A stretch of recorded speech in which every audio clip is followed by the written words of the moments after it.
My name is Kate Clifford Larson, and I am the author of Walk With Me, a biography of Fannie Lou Hamer.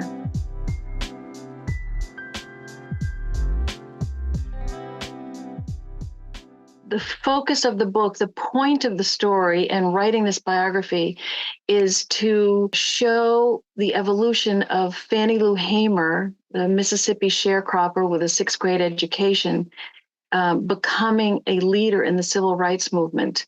And that she brought different skills to the movement that were needed and were missing, and that she rose up to inform and drive the movement in a direction that it needed to go. And so the book talks about how she, as a child, evolved into this national leader against tremendous odds. I think about Hamer, if she were alive today, what would she think about the assault on voting rights today?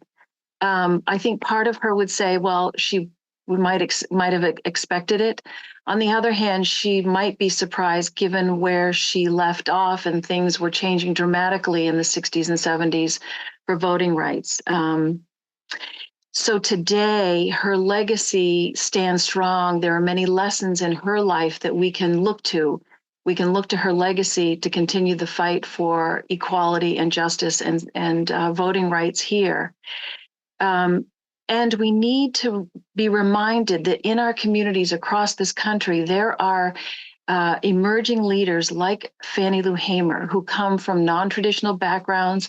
They don't come from elite schools and with privilege.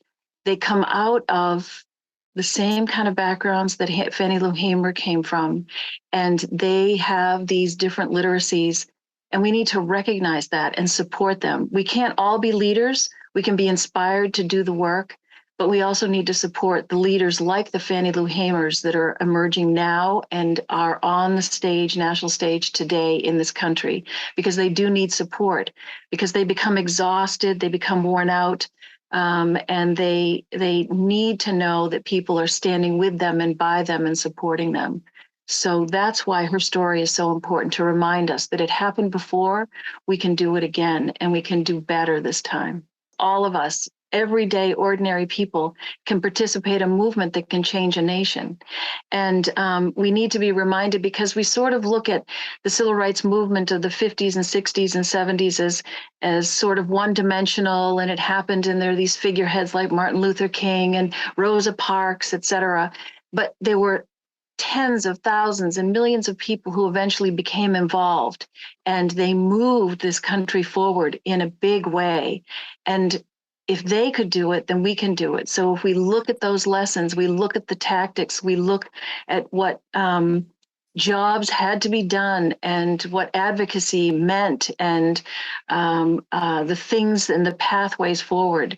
If we look back at that time and how they did it, and also look at the mistakes that were made too, that better informs us to move forward today and continue the promise of an equal and just society, which we're still struggling with today. And voting rights is under threat. And Fannie Lou Hamer and her colleagues can certainly show us the way to tackle that issue again today.